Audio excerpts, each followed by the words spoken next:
Destination Mark.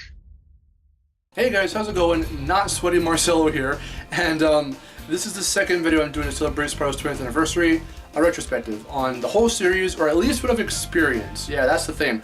With Crash for last year, I own and have played all the Crash games to some degree, whether I beat some or not. Like, I've beat a majority of them, I played all of them, and I own all of them. Not really the case for Spyro. There are a couple spotty areas, mainly around the Game Boy era line of games. So we'll get there when we get there, but I'm letting you know right now it's a bit of a disappointment on that front. So we'll get there when we get there.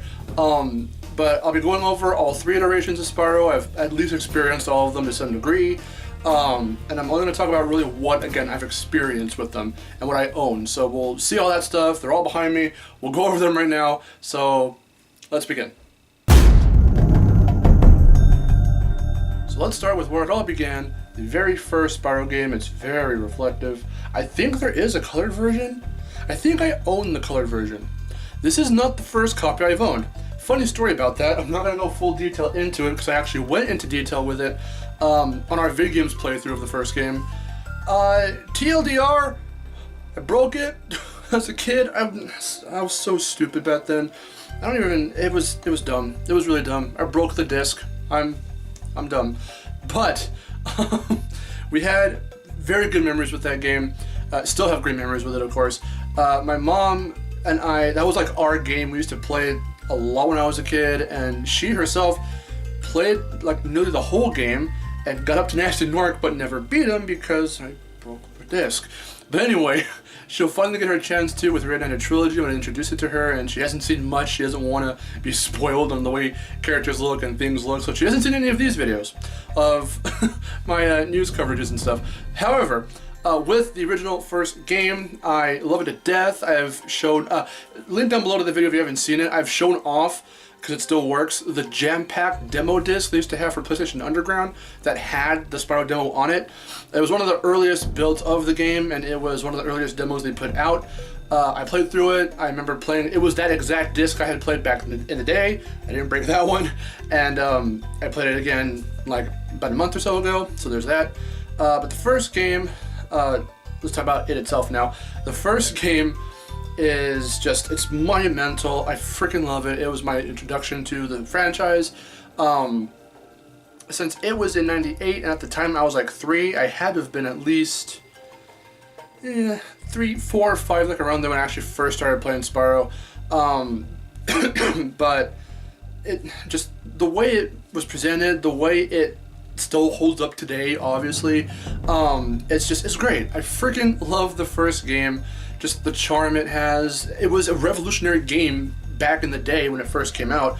So even some of the technology that Insomniac actually implemented into Spyro is still being used to some degree today with games nowadays. So that's freaking cool. They pioneered some really good stuff that subtly set the tone for how certain games do work on a mechanical level that you wouldn't really notice unless you knew that kind of stuff beforehand.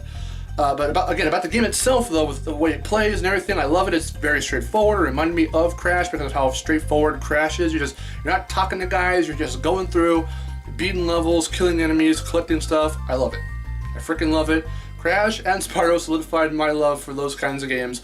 Mario only heightened it years later down the road when I was like a tween, I guess. Do people still say that? I was like 12 or 13, so I was like in middle school. But yeah, Spyro 1, love it to death. It's amazing. Then came Spyro 2, Ripto's Rage. See, that's what I was talking about. There he is. You can see the eyes are very clear. And then you see like the teeth. I think that's a tooth. Yeah, that's one of his teeth right there. But that's supposed to be Ripto. I think that's an off model of him because it doesn't look like Ripto. But anyway, Ripto's Rage, I have a lot of fun memories of that game as well.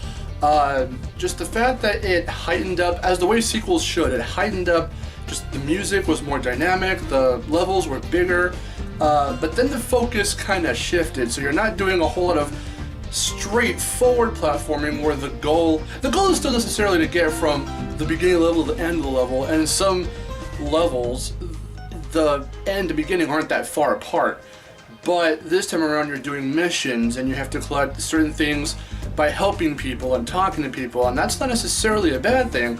I feel that Spyro 2 and 3 might have taken cues from Zelda, Ocarina of Time and Majora's Mask specifically, because they came out around that time as well. Zelda, whereas Mario, let's say this, whereas Mario 64 helped Crash and Spyro 1 and other games with like Banjo and stuff get their footing on straightforward platforming, even though to some degree you do still talk to characters in Mario 64. Zelda's like main focus was that like you can do whatever you want for the most part. There are open areas, but you still can progress and do certain things or do whatever until you talk to people and activated missions and did stuff for people, side quests and whatnot. And that got really big because people at the time, all that stuff was new. So at the time, people looked at that and said, holy shit, this game has so much in it, and you can talk to people, you can do things. Because before then, that wasn't a thing in games to really like talk to someone. I mean, like, okay, sure, Zelda 1 did it on the NES, but it's not as extensive as it got with Ocarina, with Spyro 2 and all that kind of stuff. So I feel that Spyro, all this to say, I feel that Spyro took a page out of Zelda's book and turned it shifted the route to that direction. So again, not a bad thing because it's not as, in my opinion, tedious as Zelda. That's why I can't really sit down and play Ocarina or Majora's Mask. But Spyro 2 and 3, I can definitely play because you just talk to them to activate the stuff, and it's not, the tasks aren't really hard to do, you know? So, I don't know, there is still some kind of fluidity about it, so it's not something that's like, you knock it down for if you're like rating it or critiquing it or something. But, okay, so that being said, that's the boring stuff. The colors are amazing. You only get 3 hub rolls this time around, but they're all great. I love the ambient music in them. Those made my top, I forget which ambient list, I think it was part 2 or something. That was in there at one point. I love it. Spyro 2, I love it. Ripto is a great villain. Okay, there's more to talk about, and I'm going to try not to stay too long on Spyro 2, but I got 2 things. The bosses and the power-ups. So the bosses are fleshed out this time around, and I personally feel that Spyro 2 was the only one of the original trilogy to flesh out the bosses, because I'll get to Spyro 3 in a minute, but Spyro 1's bosses, while, like I said, in the top 20 levels, I love Toasty, and I love all the bosses for the most part in Spyro 1 for having levels instead of arenas, stuff like that. Now yeah, of course they have arenas in the second game and even in the third game, but you see them in the cutscenes. They're funny. They do funny shit. Ripto waves his arms everywhere every so often. It's hilarious. Like, his voice is amazing. It's the same voice actor as Hunter, Greg Berger. So like, they've got personality to them and they build them up. And Ripto is just wreaking havoc along the way and fucking shit up for all the people in these worlds that you go and visit to. So when you're talking to them, the problems you're helping them solve are most likely caused by Ripto. So all this buildup of all the damage he's caused and you're undoing his damage and helping fix things, finally get to that final boss. And I think with Nasty Nork, Ripto and the Sorceress, Nasty Nork is up there for the nostalgia factor alone, but for actual epic, just the grandeur of it, Ripto has to be like my favorite boss fight, just for the 3 phases and how epic it is, and the music with the guy fucking doing the choir. It's amazing. I love it. It's cheesy, but it's so cool. Power-ups, however, I hear when people actually really go back and really analyze the original 3 games, the second game did it the weirdest, because I feel, and we'll also talk a little bit more extensively in the next one, that Year of the Dragon tried to undo what this game did with the power-ups, because they tried to experiment with the power-ups in this one. I feel what they tried to do was, well, you don't really get, like, okay, so for Supercharge, you don't get the arrows on the floor, you get gates that you have to kill enemies for, and you kill enough enemies, they activate the power-ups around the current level you're in. That's a cool idea, but I feel that certain people, where was I going with this? I think mainly speaking, again, for specifically the Supercharge, the Supercharge is a great example of it, so that's why I'm going to use it primarily, because not everyone feels this way, and I am kind of on the fence with both when I like really take a good look at it, but it can sometimes not feel as efficient as the way it was just more seemingly it was more fluidly executed in the first and third games. So it was still cool that you had to like earn your right to use the power-ups in 2, but again, in the way certain things with the I'm starting to sweat again. With certain things with the supercharge, specifically, you it's not really clear where you're supposed to like go with it sometimes and stuff like that. So sometimes, like it's easy enough to follow, but then like I don't know. This is I don't want to get too far into it. We'll talk about it a little bit more in the third one. So let's get to the third one. Ripto's Rage is awesome. This one is also reflective. Here is Year of the Dragon, Spyro 3. Spyro 3 upped the ante even more and did more stuff in terms of more characters, more areas, more homeworlds, 5 this time as opposed, no, 4, sorry, as opposed to 3. Let me get the power-up thing right out of the way really quickly so I can kind of finish the thought I just left behind from Ripto's Rage. Ripto's Rage tried to do power-up gates. Some people just it didn't really sit well with some fans, I feel. For me, it was an odd kind of decision in the first place. But here, I think, got feedback from way back then of how people kind of perceived that. And they were like, let's go back to the old way in terms of, again, mainly supercharge and stuff. It's arrows on the floor again this time around. But you're still talking to dudes, you're collecting eggs this time, dragon eggs instead of orbs and whatnot. And more characters, more stuff, more playable characters, or at least playable characters in general, because you're only playing as Spyro in 1 and 2. This one, they were like, okay, we've got Sheila, we've got Sergeant Bird, we've got Bentley, how can I forget about Bentley? And Agent 9, well, he has his boxing, but whatever. So we've got all these new characters. Agent 9 controls like poo-poo. Like, I never complained about it as a kid, but playing it again when I was 100%ing Spyro 3, like a couple of years back, I was like, yeah, please change this for Reignited. So, that being said though, it was really cool to see that they were trying to, up it up. And people, that's the thing too, like with the supercharge and just the power-ups from the second game, in the third game, people are on the fence about these characters being playable because they feel it takes the focus away from Spyro, and I'm like, no, because they just have their own isolated levels. It's not like Battle for Bikini Bottom would later do, and just have you kind of have these stations where you can just switch characters, and then if you want, you can take the focus off of Spyro. We'll get to that later. But anyway, this is still a great way of implementing other characters that can still share the spotlight like Spyro. And again, we'll get to that later. But I thought it was cool. And I'm excited to see how everyone controls in Reignited Trilogy. And you also have to play as Sparks as well, which people always forget to mention. They're like, oh, 4 other characters. Like, yeah, technically it's 5 because Sparks was there too. And some people also found it weird that I want to say you always had the Gem Finder ability if you knew about it, because I never told you. In the second game, I want to say you had it off the bat, or you got it somehow, but you definitely had to earn it in the third game. And some people were like, yeah, that's weird, why don't you just keep it like you... Because you keep all the abilities you learn in the second game, you have automatically in the third game. So, number one, that's cool for progression, like story-wise, to continuity. But losing certain other, albeit subtle, abilities like that, kind of, it wasn't like, again, a downer really necessarily for people, but it was kind of like a nitpick of like, well, why didn't you just keep that, I guess.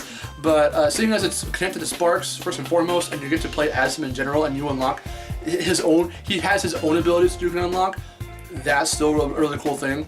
So, yeah, Spyro 3, I still really like it a lot. However, I feel like I've played it the least of the original trilogy, because there are moments where I'm trying to remember what level was in what homeworld, and I start throwing in Spyro 2 levels, thinking that they were in Spyro 3. So like, trust me, I've played all 3 of these. I want to say to death, but out of all of the times I've played all 3 games, I think I've played the third game the least, because even nowadays there are still moments where I'm like, oh, that level, yeah. Where was that in again? Like, what homeworld? So, that being said though, again, still, I love this game. It's awesome. And so now we're going to transition out of the Insomniac era of Spyro and into everything else. Here's Enter the Dragonfly. Okay, again, this also is not the original copy. This is the GameCube version. See, there it is. Right there. That is the... Hey, but at least I have this. I got the manual. There he is. Hey, you can see Ripto.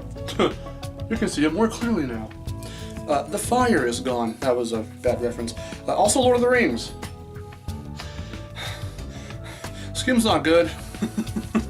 I liked it as a kid because I was, again, a dumb kid. We have to reiterate that. And I just liked anything Crash and Spyro, no matter what. I like Wrath of Cortex. Here's the thing, though. I still like Wrath of Cortex because it's at least a finished game. This isn't. This is, you know, the Wrath of Cortex of the Spyro franchise, and you can say vice versa. The Crash Wrath of Cortex is the Enter the Dragonfly of the Crash franchise, because they went through similar things. The Crash and Spyro franchises went through similar things, and they're still going through similar things now. They both have remasters, but for back then, venturing out into the multi-platform sea with all these other games and whatnot, but not even that, going to another developer altogether. These guys, Equinox, wherever they fucking are they in here? Yeah, Equinox, them right there, had no clue how to make a Spyro game. I think they just played the bare minimum the first 3, and then said, okay, I think we've got an idea of what to do, and then they rushed it. Because Universal was like, get that shit up by Christmas 2002. And they were like, fuck. And so they did. And it's not good. I don't remember, I think it was when I watched Pat Strikes Back's video, his review of Enter the Dragonfly, and I was like, I like this game. and then I got it again, I got the GameCube version, and I was like, I gotta give this another go. Like, I need to, like, really play this again. And then I did, and that was when I was like, I don't like this no more. This game is just not polished, it's not fun to control or play. The frame rate is jittery as all hell. Gems spawn in weird ways. They'll go and just spasm for a minute, or they'll spawn upside down. The values sometimes with the little yellow numbers don't pop in the way they're supposed to, or have the right value of what the gems are actually worth sometimes. It's just full of glitches and bugs, and it's a mess. It's a mess. It could have been more. There was supposed to be more. So much got cut out. We went from, what, 24 levels to 9? And one homeworld that is just, I don't know. I mean, resurrected Ripto for really no reason. I mean, sure, the third game's epilogue was like, oh, Ripto's still alive, but I personally find that to be something of a joke epilogue, or at least when it comes to that part. We saw him drown in lava in the second game. Here he is in Spyro's eyeball. That's where he lives now. But anyway, don't play this game. Actually, do play this game so that way you can then appreciate Reignited Trilogy more and be like, yeah, they translated classic Spyro right this time. So, yeah, that's my spiel on Enter the Dragonfly.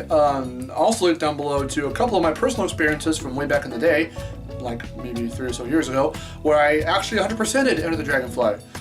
Yeah, I've 100%ed the first 4 Spyros. It was those first 3 and that one. I've 100%ed all the way through.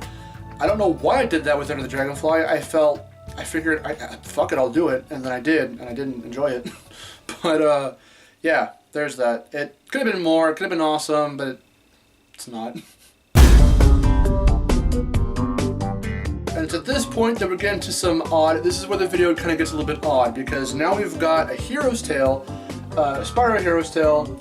I feel this is the twin sanity of the Spyro series, because Spyro and Crash at this point transitioned again and got some better games for what it's worth. Twin Sanity, while it itself was unfinished, is still a great game. I love it to death. It's my favorite non-Naughty Dog Crash game, still to this day. Hero's Tale I have not beaten. So of the classic-ish Spyro design, I have not beaten this one. Actually, I have not gotten far at all. Now, the GameCube's messing up, and it was really weird because for the longest time, once I found out they were making another Spyro game as a kid, I lost my shit. And then I saw it, and I'm like, oh, this is cool. Because I remember playing it and being like, it's different. And I've only become in this analytical mindset of how I perceive games for like a couple years now. As a kid, you don't think about that shit. You're just like, oh, but you can still notice the differences. And if you have an okay memory, you'll remember actually picking out those kinds of, what you felt about those games around that time. And here, I remember being in awe that it was a bit different. Like the gem sounds were different, and the way the animations were snappier and more fluid. It was at 60 frames per second. That was like a first for the most part in the way that games can look today and feel and flow and move today. So that was really cool to see for this. And Spyro's voice changing again. It wasn't Tom Kenny, it was Jess Harnell. Hunter's voice not being Greg Berger, it was Jess Harnell. And in fact, a lot of male characters were Jess Harnell. Moneybags as well, and people don't like his Russian accent. So, strange decisions like that, but, I don't know, like, yeah. Characters. Blink, new character. You can play Sparks again, there he is. He talks too, same voice actor, but he talks in this one. Hunter looks cool. Yeah, this was Reignited Trilogy design is based off of. I still like it. The music was really cool too. That was one thing that was weird about Enter the Dragonfly, is that it was still Stuart Copeland, but something about it just like felt empty. I didn't feel like he was really giving his all in this one, in that one. And so here it's not even him. It's what, Steve Duckworth, or it's someone. It's the guy who did the Crash Bash music. Not kidding. Look it up. The guy who composed the music for Crash Bash did this music, and I love the fantasy. It really plays up the fantasy feel and the whimsical feel. And also the cool thing that I liked, what I noticed is that Spyro's theme, dun, dun, dun, dun, dun, dun, dun, from the first game has a kind of a remix that I felt Steve Duckworth really paid attention to, because in this one it's dun dun dun dun dun dun dun, so it kind of has the same kind of feel to it, but he also integrates it into certain levels within certain worlds within the game, throughout the game, and I like that. It feels like the most subtle homage to Spyro 1 in the theme. He gets his own little remix of the first game's theme, I like to call it anyway. And that's cool. That's really cool. But like I said, I have not beaten this one yet. So my weird thing. I didn't get to the weird thing. Okay, so the weird story about me in this game. So when I found out that it was different, I didn't get to play it finally for the PS2 way back in the day. I never owned it. I rented it. Thought it was awesome. Wanted to buy it for the longest time. We never really did for whatever reason. Then I finally bought one copy, and then it wasn't working, and then we had to trade it out, and then I got another copy, and then. Oh, one of them we sold. Again, dumb decision. We sold it because we got so stuck, and it was at that time where you could look up help online for a game, like on Games Radar. Games Radar used to be Cheat Planet, so anyone who remembers that, like, we would kind of look that stuff up, but you couldn't just Spyro Hero's Tale help me. Fuck, please. At least if it was a thing, we never really did it. So we were like hella stuck, had no idea how to progress, and so we sold one of the copies. Then I got another copy, and then it literally just could not work past the Vivendi screen. The game couldn't even load itself. Like, it just, the copy was fucked. It was a used copy, obviously. So I was like, damn it, the universe doesn't want me to play this game and really get into it. And then I got this copy, and I was like, finally I can play it. And now the GameCube is kind of being spotty with the way it reads discs. So I have to figure that shit out. But yeah, that's a Hero's Tale. Still like it a lot. So yeah. And now for the Game Boy era of Spyro. Here's Season of Ice. I haven't played Season of Ice. Yeah, trust me, I don't know why. I picked it up at ZapCon, I think 2016. I haven't played it. I don't know why. I have to get to that at some point. But for the time being, here's Spyro Orange. Spyro Orange, I was super hyped for when I heard that they were going to cross over Crash and Spyro. I was like, fuck yeah. So, I also have Crash Purple. I showed that off in my Crash Retrospective. But here we got Spyro Orange. People being like, this was a dumb crossover. There could have been so much more. Could have been on console. Could have been a platformer where you just fuse the styles. This is a minigames game. Both of them.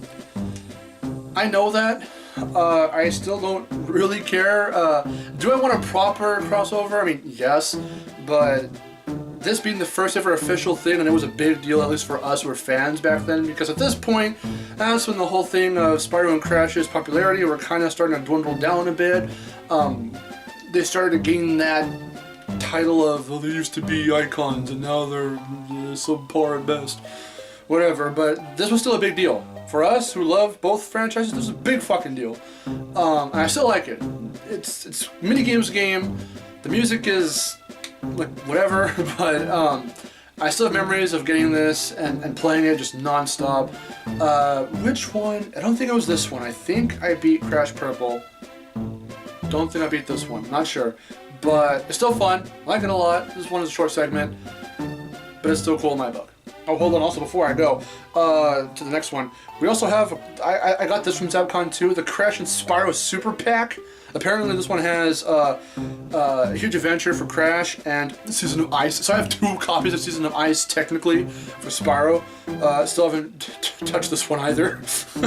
So, point being, I need to play, yeah, the ones we're missing here are Season of Fire, Season of Ice, and Attack of the Rhinox. Haven't played any of those. They're like those isometric weird ones. The only isometric-ish game like that I've played on Game Boy was Rayman Hoodlum's Revenge. So one of these seasons of whatever kind of, I've seen gameplay of it, it reminds me of that. So I'll get into it at some point, I'm not sure when, maybe I'll do something about it on one of my channels, I don't know. But yeah, so there's that. Game Boy Spyro, hasn't really touched it too much.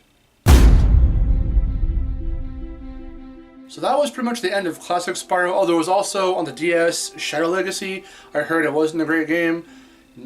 I don't know jack about it, so I don't own it. So maybe at some point I'll have to give it a play just so I can say, yes, it's from Spyro and I've played it. But now we're going into the reboot, Legend of Spyro, and here is A New Beginning for GameCube. This is still the first copy I've ever owned, back when it first came out. I love this game. So, Legend of Spyro is where I found a lot of my friends in the Spyro community are kind of starting to get torn around this point, where they're like, we're Classic Spyro all the way, we can appreciate some of the middle ground. Legend and Skylanders are kind of, so, and Skylanders I'm kind of, but Legend of Spyro I really liked. Legend of Spyro retells the origin story, goes a little bit of a darker turn, not too crazy serious, I mean at times it kind of gets that way, but it's still whimsical, still funny. They tried going all out to get an all-star cast of like actors to play the characters. Spyro's voiced by Elijah Wood in this trilogy. Sparks is funny enough. This one he's voiced by the fuck's his name? David Spade for the first game. The second one is Billy West, and the third game is Wayne Brady. Weird choices for Sparks, but yeah. If I had to say anything about Legend of Spyro, at least the first one, because the first one solidified this characterization of Sparks, and then it kind of carried on throughout Legend. So, because it's David Spade, and if you know David Spade for his other roles in movies and shows, like, what was that one show he was on with Patrick Warburton? Rules of Engagement. He was on Rules of Engagement. He was Benchwarmers, Emperor's New Groove. So if you've seen anything like that he's been in for David Spade, he's got that kind of, hey, I'm quirky, but I'm like a douche. So, and he plays that role. He's himself, the actor is probably not a douche in real life, but he plays that role very well. And they gave Sparks that kind of attitude. And that's where it was like, it's kind of weird. Because why would you give Sparks that? He's the comedic relief sidekick. And I'm like, It's weird. It's weird. I don't know. I've never really disliked it. I just always really thought about it even back then, and I'm like, this is weird. I don't know, but so you're going back to straightforward platforming, or at least straightforward action adventuring, because the focus for Legend of Spyro is less about strategic platforming and gliding around like that in that kind of way, and it's more about exploring, and it's more story oriented, and there's combat now. Spyro can actually fight, not just, you can still charge, let's say dash, you can still charge, you can still flame breath, and then the elemental abilities pretty much stayed from, funny enough, into the Dragonfly, introduced that, but it was a good introduction in my opinion. People's problems with the first one, even if those who do like the trilogy like this one the least, it's usually, I keep hearing, because they feel this one was repetitive and slow. I do see that, but I personally never had a problem with it. I just figured, you're saving a dragon, coming back, they help you learn a move and these techniques, and then you go back to find the next guy. So yeah, that's repetitive, I understand, but I thought it was fun. I don't know. I thought it was really cool. And then, of course, when you're getting near the end of the game, that's when shit gets crazy. Like, the munitions forge can go fuck itself. Especially oh my god, okay. The train is a bitch. What's his name? The train. He's a boss. I don't like it. It's not fun. Okay, I'm starting to run out of things to say. Basically, Legend of Spyro New Beginning is still a fun game. It's a great introduction, in my opinion, to this new rebooted world for Spyro. You at least owe it to yourself to check out a little bit of it. Not even, I'm not talking about watching it, like, I was gonna say rent, you can't fucking rent shit anymore, but like, try and find a copy somewhere, used for hella cheap, and just play a little bit of it. If you like it, you can continue it. If not, ditch it. But it's worth checking out because it still has the classic Spyro elements, but remixed and tweaked to this new rebooted world. Sure, the first one might be slow to some people, and I can see how it could be kind of slow, because it's not, there are more ambient moments than really action-packed moments like the original trilogy had. But I still thought it was really fun. So, New Beginning. Now we get to Eternal Night. Okay, this one has quite the reputation for being fucking hard, because I suppose Sierra was like, oh, so the first one was too slow and repetitive, and players just kind of coasted their way through.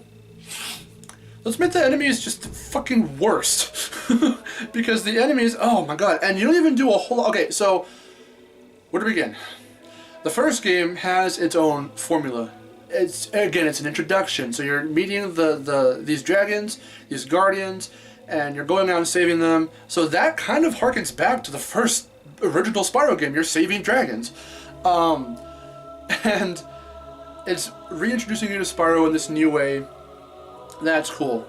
You got your classic, like, here's a woodlands world, here's an ice world, a fire, lava, volcano world, the dark castle, crazy world. So there's all that stuff in the first Legend of Spyro. In this one, it's way more can't say that fast, story oriented. So what you're doing is progressing along as the story takes you. So you're not going to, here's a world, here's a world, here's a world. Now you're like, okay, Cinder's missing, she left, you have to go and find her, so, and then the temple's under attack, and then you have to go and find the chronicler, so it leads you to this jungle, and then you're going through the jungle, and then there's shit like that, and so you're kind of going along this path as the story takes you, and then Spyro gets captured at one point, and thrown into this arena, and he finds the Manwar Smalls, which is really hilarious. And then, that part, though, I want to say, while it was way too... That part takes up a good majority of the game, actually. And it drags out, I'm going to be honest.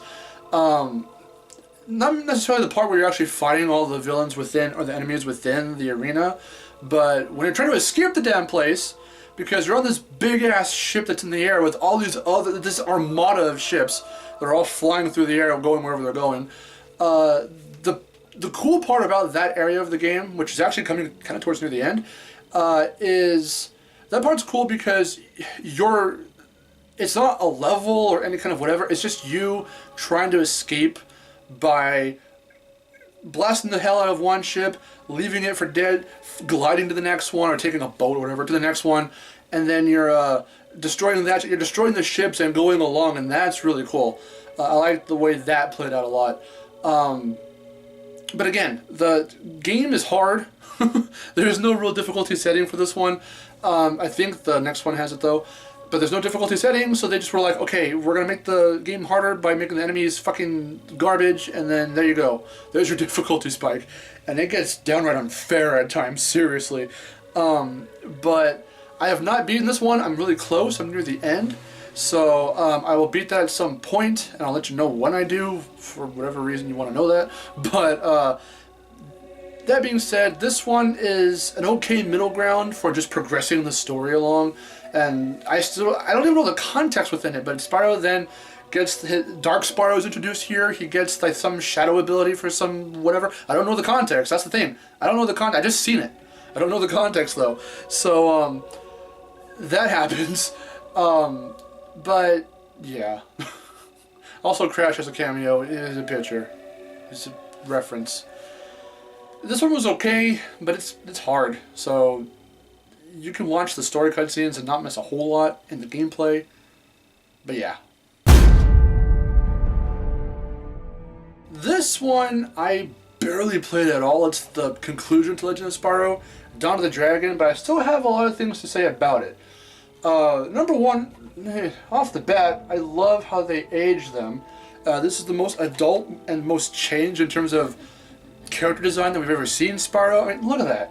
First off, that is epic. I don't care who you are, that's fucking epic. I love this. The way it looks, and the way they look, that's awesome. I just like the designs. I kind of wish Elijah Wood would have like maybe aged the voice up or down rather just a little bit, but because this is like it's like a 2 to 3 year time skip from the ending of the last game. Now again, I haven't played much of this at all because I'm playing them in chronological order. That's the way I do these kinds of things. The way I play series, I like to do them in chronological order. So I played the first one when it first came out, the second one later, and then I got this one around the same time because I had skipped on it for the longest time, but I haven't played much of it because I haven't beaten the second one yet. But because I didn't want to just leave it there, I've played some of it, but not a lot. However, I know what happens at the end. Like I was dumb. I spoiled myself on a lot of stuff back in the day when this first came out, and I shouldn't have done that.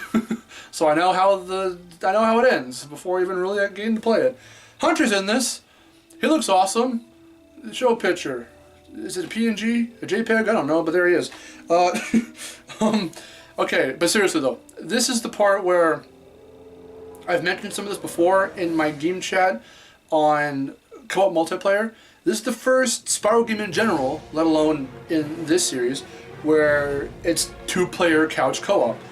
But you're tethered quite literally to each other in the context of the story. Since they're both captured, Spyro and Cinder, they got like collars that tether them to each other, so you can only move in-game when you're actually playing with your friend or whoever to a certain extent. You can't go off of... Okay, I learned this just recently, right? Random segue. There's an indie game called Billy Bust Up. Looks really cool. Link down below. Check that out. They posted not too long ago, a few days ago, at the time I'm recording this actually, that they are implementing co-op in the way of you can share the screen with the two characters, but then you can actually venture off and it immediately split screens to the two. It's the TAC 3 route, and I like that a lot. And I kind of wish they did this. A lot more games in general need to do co-op like that, where if you're going to have split it, quite literally, between having the full screen with two characters running around at once, to then venturing off further away from each other. Lego Batman does this too. And then have the split screen come out, and then there you get your own screens, and you can go wherever. You're not tethered to each other. Because this is also the game for Spyro in general, let alone the series, where you get to fly, not even glide, fly whenever you want to. Spyro finally learns to fly, but you can't really do anything with it, and that kind of sucks, because you would think, oh shit, the game that Insomniac wanted to make all this time, like you can actually fly around as a dragon freely, like that should be the reboot. The reboot of Spyro, like the next reboot after Reignited Trilogy comes out. Like there should be a game for Spyro where like it's kind of got that classic like, okay, you're him, he's there and whatever, but then free fly.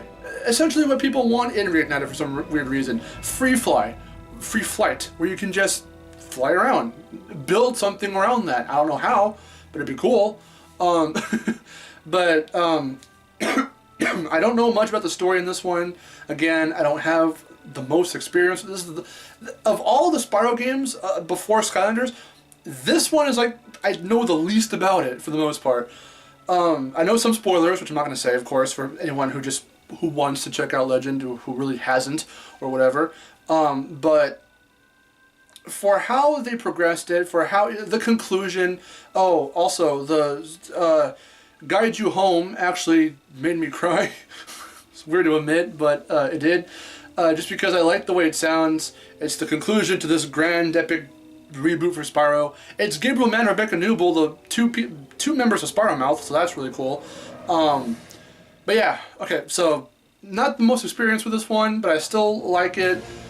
When I'm playing alone, I can't do co-op on this. Like what you saw in that footage when I was trying to play with Victor to get the footage for the co-op for Dawn of the Dragon for that game chat video, that wasn't us trying to stage it to look bad. Like that was us just trying to play the game. And there were moments where we just were not cooperating in co-op.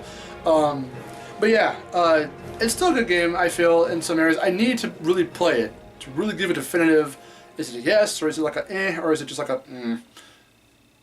But from what I've experienced so far of it, it's cool. So yeah. Okay. Last but not least, we've been here before. I'm going to group these two together as part of the same series. Skylanders, Spyro's Adventure, and Imaginators. So these are the only two I own, the only two I'm ever going to own. There he is on the front cover, not even in the middle. Stealth Elf's in the middle. Season 3 of Academy is coming out. Link down below. Wow. Whoa. I just plugged Skylanders. Holy shit. Anyway, no, okay. Let me get this out of the way right now.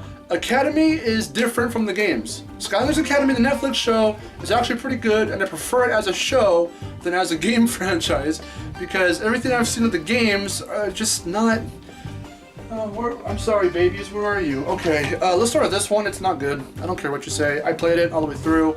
On Vid Games with Wes.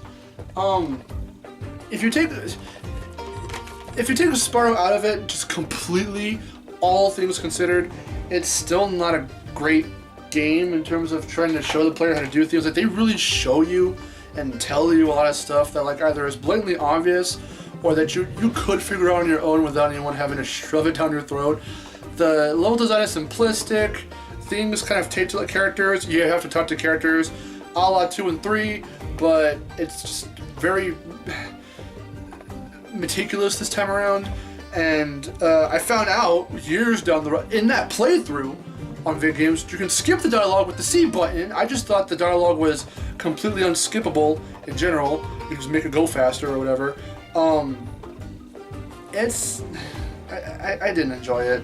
When I first heard about it from back then, and you know the story, I'm not going to say the story again, but like how I got into seeing Skylanders and all that stuff, seeing as it was like, what, a 3 or so year, 8, 9, 10, 11, yeah, 3-year time gap between Dawn of the Dragon, and then now here's another take on Spyro that's way different, which I don't mind, but I still have those feelings are still there, and I'm much more subdued now with Skylanders. I just plugged the fucking show, but there are still feelings I have for it that I've had from the very beginning that I can't shake, because every time I play it or see stuff of the games, it's still there. So you still owe it to yourself to check it out if you got the fucking money on you to get the portal, whatever, how many figures you need. It took all the figures I had, I'm looking at them over there, you sons of bitches, to beat Chaos at the end. In hindsight, not a lot of them were really leveled up. They leveled the fuck up when I was fighting Chaos, but there was that. However, a lot of the stuff that I did have problems with in Spyro's Adventure, some of them were somewhat alleviated by the time of Imaginators. Stuff was way easier to skip. Animations you didn't want to watch went by faster. And it had Crash in it. So, I mean, there was that. That was the whole reason why I wanted to get this one in the first place. Crash. Right there. So, and Cortex. But, Spyro does have a much bigger role in Imaginators. In terms of the story and stuff, so like he's an NPC that kind of shows you around and whatnot, and kind of acts as the mentor and whatever, because he's supposed to be one of the main characters. But there's that. I did enjoy. I'm gonna say right now, there were straight up levels I enjoyed, like Fizz World. Chaos's fight in this one was a little bit more badass and a little bit more fucking manageable. I beat him by myself. It took me and West to defeat him in the first game, but it was cooler. There were moments, I'm going to say, so I'm on record, that Imaginators has a lot more cooler things that I was like, okay, there's moments here where I can dig it. There's still moments that were kind of annoying and whatever, and the story you don't have to really care too much about. It's a stupid, dumb, silly kid plot. But in terms of Spyro's role in said story, like he's in there, and they really made the focus, like I wanted it to from the fucking get-go, not these gimmick characters or gimmick things in general, but like a cast of characters they're going to keep there and have you get used to. So it's him, Stealth Elf, Eruptor. It's a lot of these other guys that are just, that's their group, and you are following them. And of course, you can be whoever you want in terms of your playable character, but you're following them and doing all that stuff, and that's cool. So like that's kind of what I wanted in the first game, and what I kind of thought they were going to do throughout the franchise, but they were focusing more on selling the toys and showing off these gimmick characters to make you buy more toys and give them more money. So I still feel that way, as you can tell. However, I don't care anymore about Skylanders. Had its little run there. Whether it comes back or not at this point is up in the air. Academy is going. Season 3 is later this month. I did watch all of seasons 1 and 2. It wasn't just the Crash episode. And Crash is supposed to be in all of season 3, or at least pop in every so often in season 3. So that's awesome. But it kept him kind of the character going. So when people say, the franchise died when he was no, the Spyro, like I said, and now again, Toys for Bob themselves, in the first interview they ever had, talking about Reignited Trilogy, they made it known. They really went out of their way to make this known. They didn't have to say it, but they did. That this Spyro is different, all intents and purposes, from this one. That, it's in a clear case, whatever. These two couldn't be more different. It's the same character, but they're different iterations, and I've been saying that for the longest time. People try to argue with me. They themselves confirm, the guys who worked on that first one. Spyro's Adventure was Toys for Bob, so they themselves came right out for Reignited Trilogy and said, when we do this one, the remaster, we're doing this, and it's classic Spyro all the way. So whether or not they, or Vicarious Visions, or someone else takes on another Skylanders game, whether it's a mobile game after the Arena of Heroes, whatever, or if it's a 7th console game, whatever happens. I don't have to really fret about Spyro being stuck there, because what I feel Reignited Trilogy, now we're out of Skylanders, we're done with the retrospective, now this is the modern era. I feel that, and I'm going to reiterate, I've said this before, so I'm reiterating this. The Spyro brand, I've been fighting for this since 2016 with my first So What About Spyro video. The brand, these are brands, these are names, these are IPs, and they're separate. They really actually are separate. People are trying to tell me that it's still all one meshed, and that Spyro is that Spyro, and that they're all the same. They're not. I was right, they're not. So, that being said, the Spyro brand is back with Reignited. So I'm hoping that a new game, like I was saying for Dawn of the Dragon, hopefully a new game really ramps stuff up for Spyro being a character, being a dragon, so gameplay can change. You know, it can have the similarities to the originals, because now kids of today will be introduced to the originals with Reignited. But then for a new game afterwards, you can like do something crazy with it. Maybe do another, what is like the fucking third or so soft reboot. Like Legend was a total reboot. Skylanders, I feel, is its own reboot in and of itself because it's a whole other separate entity. It's a separate entity.